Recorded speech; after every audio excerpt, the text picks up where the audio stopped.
Hey everyone, I'm Zack Aitken and welcome back to Crimson Tide Today. Whether you're a lifelong Crimson Tide fan or just trying to keep up with everything happening around the program, you're in the right place. But before we get started, make sure you hit that like button, subscribe to the channel, and turn on notifications so you never miss an update on the show.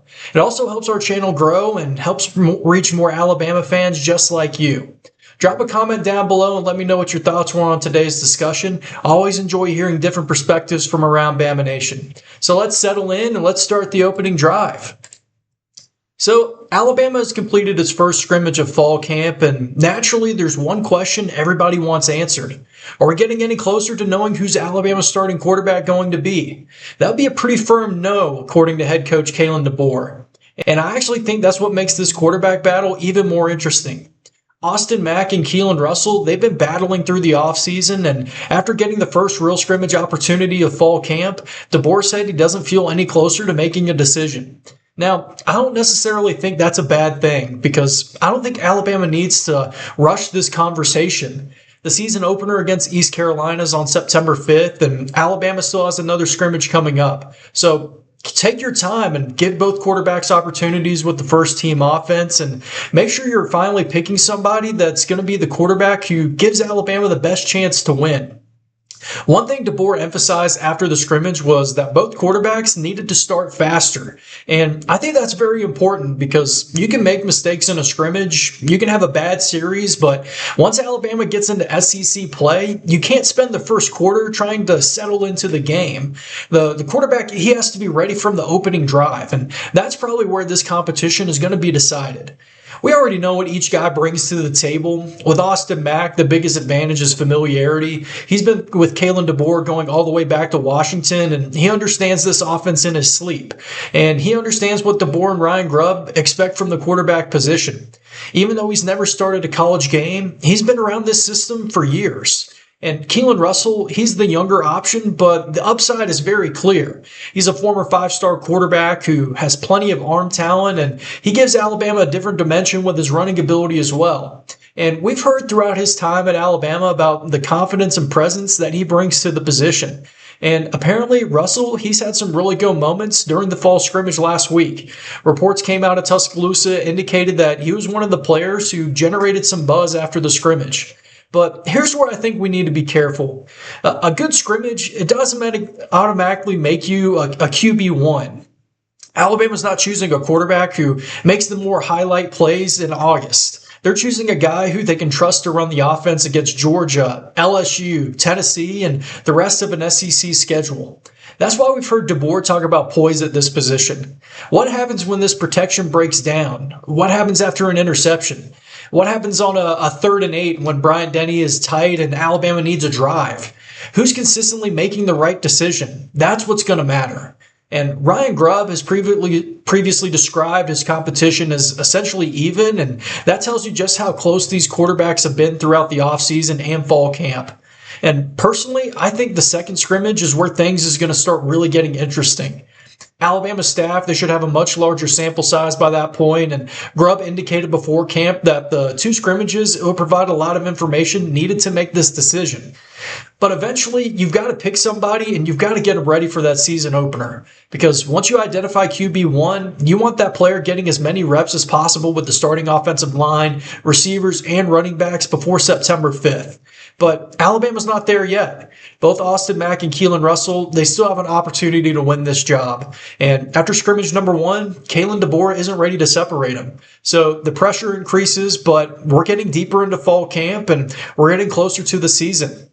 Every practice rep from this point becomes a little more important. Is it going to be Mack or is it going to be Russell? We still don't have that answer, but I have a feeling Alabama's second scrimmage is going to tell us a whole lot more about these guys.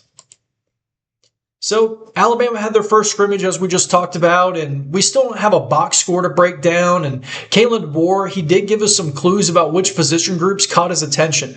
And I think there were some encouraging signs on both sides of the ball, but let's start with the running backs. Because if you've watched this show throughout this offseason, you know how important I think the running game is going to be for Alabama this year. Because last season, it just simply wasn't good enough. Alabama has to be able to consistently run the football, and especially with either Austin Mack or Keelan Russell still battling for that starting quarterback job. And DeBoer, he did seem encouraged by what he saw from the running backs. He said the backs were starting to find more success as the scrimmage went along. And remember, Alabama didn't have E.J. Crowell, and A.K. Deere was also having a really good scrimmage before he had that ankle injury. So we're talking about guys like Daniel Hill, Kevin Riley, and some other backs that were getting opportunities against a defensive front that I think could be really good this upcoming season. And that does bring us to the defensive line. And honestly, this might be the position group that I'm becoming more confident in every single week, because there were some legitimate questions coming into the offseason because Alabama lost so much experience up front. But DeBoer, he did call the defensive line one of Alabama's more consistent groups throughout the camp. You've got Devin Tompkins at bandit, Terrence Green in the middle, and London Simmons at defensive tackle as well. And then you've got guys like Edric Hill and Jeremiah Beeman, who gives Alabama some depth behind them. And we've recently talked about Kane Womack wanting his defense to become more physical at the point of attack. Well, the defensive line, they're going to have to be consistently winning up front. And when they do that, everything else is becoming easier. Your linebackers get to play faster. Your safeties can come downhill. And you put opposing offenses into obvious passing situations where guys like Yonze Pierre and some of the edge rushers can just go hunt the quarterback. And the secondary, it also had its moments as well in the scrimmage. DeBoer, he mentioned defensive backs making plays on tip passes, and that's what you want to hear from a group that has the chance to be Alabama's biggest strength on the team. You've got Xavier Brown and Dejon Lee at corner, Keon Sabb and Bray Hubbard at safety, and Red Morgan at Husky, and that's a lot of experience and talent on the back end. But it wasn't completely one-sided. Apparently, Alabama's receivers, they made some plays down the field as well. And I actually think that's encouraging for both sides. We already expected this secondary to be good, but we need to figure out who steps up at receiver behind Ryan Coleman Williams, especially with Lazier Brooks missing a scrimmage. If some of those younger receivers are creating explosive plays against this secondary, I'm going to be paying very close attention to that. And finally, don't overlook the tight ends as well. DeBoer, he wanted that group to improve as the scrimmage went along, and that's another position I expect to see as a very important role in Ryan Grubb's offense this year. Caleb Edwards, he gives Alabama a legitimate receiving threat, and Josh Ford, he gives that physical blocking presence as well. And don't forget about Marshall Pritchett. He's another option who can contribute. So that's a very versatile group to have. So overall, I think there are some positives to take away from Alabama's first scrimmage. The defensive line is continuing to impress. The secondary is making plays, and the running backs are showing some life. And the receivers, they're creating explosive plays as well. And don't forget about the tight ends as well, as they got better day by day throughout the scrimmage. But there is one important thing. This is just one scrimmage, and it's the very first one. Alabama ran more than 100 plays over 2 hours, and DeBoer, he made it very clear that there's still plenty of things for this team to clean up. Because we're getting closer and closer to the season, and pretty soon, these fall camp competitions, they're going to turn into an actual depth chart. Alabama already has some momentum going into the 2028 recruiting class, and there's another name on the defensive side of the ball that Tide fans, we need to start paying attention to, and that's Christian Webb-Scott. Webb-Scott, he's a 4-star edge prospect out of Westside High School in Anderson, South Carolina, and Alabama's starting to make a real impression on his recruitment. And when you look at Webb-Scott, the first thing that jumps out is the potential. Rivals has him at 6'5" and 220 pounds, while 24/7 Sports has him bigger at 6'6" and 250 pounds. Either way, this is a long athletic edge defender who still has 2 full years of high school seasons to develop before he even gets to college, and he's already producing. As a sophomore last season, Webb-Scott, he finished with 44 tackles, 6 TFLs, 4 sacks, and a forced fumble and a fumble recovery. So this isn't just a player getting attention because he looks good getting off the bus. This is a guy that's making plays. And recruiting services, they're already taking notice. The Rivals industry ranking, they currently have Webb-Scott as the number 70 player overall in the country and the number 11 edge prospect and the number 1 player in the state of South Carolina for his class. And that's a player that Alabama needs to be involved with, and they very much are. Alabama offered Webb-Scott during a visit to Tuscaloosa back in March, and now we're starting to see that relationship develop into something more serious. He recently told Bama Online that he really likes Alabama, and the Tide clearly is one of his programs that he's considering as he's heading into his junior season. Now, Alabama certainly isn't alone here. Webb Scott, he has more than 40 offers at this point, so we're talking about a national recruitment for this guy. And considering he's the top ranked player in the state of South Carolina, you can already guarantee that Clemson and South Carolina are going to be making a major priority to keep him at home. But here's where I think Alabama is going to be attractive for a player like Webb Scott. All you got to do is look at the position he plays. I mean, this is an edge guy. Alabama can point directly to that Wolf position in Kane Womack's defense and show him exactly how somebody with his athletic profile could potentially be used on the defense. And right now, we've been talking a lot about Yanze Pierre and what Alabama hopes he can bring in that role. The Wolf, he has opportunities to rush the passer, play off the edge, and use his athleticism to create problems for the offensive tackles. And when I look at Webb Scott's frame, that's the projection that is so interesting because he's already got the length, he's already got the athleticism, and he's got plenty of time to continue adding weight and strength to his frame. But by the time he's ready to play college football, you can already be looking at a completely different player. And that's why these 2028 recruitments are so cool and so interesting. You're not necessarily recruiting a guy, but with who he is today. You're recruiting a player who, what he projects to be 2 or 3 years from now. And Webb Scott, he has a lot of tools to work with. Alabama's also been extremely aggressive with this 28 class overall, and Webb Scott, he's one of those highly ranked defensive prospects already sitting near the top of the Alabama's recruiting board. So there's obviously a long way to go here. He's only entering his junior year. There's going to be more visits and there's going to be more schools pushing for him. And this recruitment, it could change quite a bit before signing day even arrives. But Alabama's already gotten Webb Scott to Tuscaloosa. They've offered him. And more importantly, he likes what he's seeing in the Alabama program. So that's exactly where you want to be this early.